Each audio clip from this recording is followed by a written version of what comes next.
O'zbekistonning oliy ta'lim tizimiga Britaniya ta'lim tajribasi joriy etilmoqda. Bu esa ta'lim sifatini oshirish va uni xalqaro standartlarga moslashtirishga ko'maklashadi. Shu maqsadda poytaxtimizda biznes boshqaruvi hamda menejment va biznes ta'lim yo'nalishi assotsiatsiyasi bilan hamkorlikda xalqaro seminar trening o'tkazildi. Unda ta'lim sifatini oshirish va akkreditatsiya tizimini joriy etish masalalari muhokama qilindi. Endilikda O'zbekiston oliy ta'lim muassasalarining diplomlari xalqaro darajada tan olinishi mumkin. Bugun bu yerda bo'lib o'tayotgan seminar treningning asosiy mavzusi xalqaro akkreditatsiya tizimini joriy etish, ya'ni universitet yoki ta'lim tizimiga xalqaro darajada sifatli degan rasmiy baho beriladi.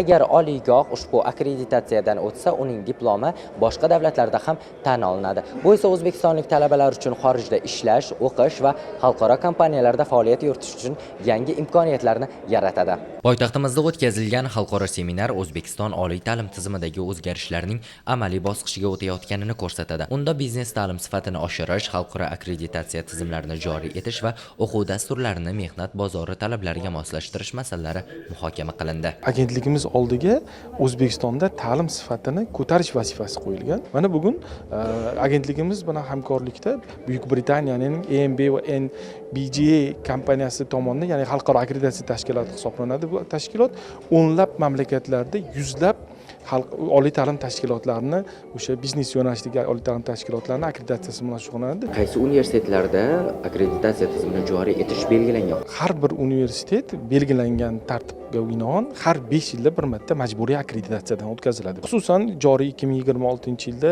agentligimiz tomonidan 20 ga yaqin oliy ta'lim tashkilotlari o'sha tashqi baholashdan o'tkaziladi. Mutaxassislar ta'kidlashicha, bugungi universitet kichik ish maydoni bo'lishi kerak. Masalan, Britaniya tajribasini olib qaraydigan bo'lsak, unda talabalar o'qish davomida kompaniyalar bilan hamkorlikda ishlaydi, startaplar yaratadi va diplom olguncha ish tajribasiga ega bo'lishadi. Bu jarayonni esa bevosita haydovchilikka qiyoslash mumkin. Nega deysizmi? Faqat qoidani yodlash yetarli emas, rulga o'tirib mashina boshqarishni ham bilish kerak.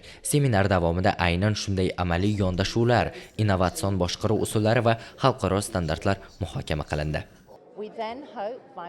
Biz bir necha yil davomida O'zbekistondagi bir qator universitetlar bilan hamkorlik qilib kelmoqdamiz va hozirda bizning 5 ta a'zo maktabimiz bor. Ammo bugungi tadbir orqali bu hamkorlikni yanada kengaytirishni, O'zbekistondagi barcha biznes maktablarini Business Graduate Association a'zoligiga taklif qilishni xohlaymiz.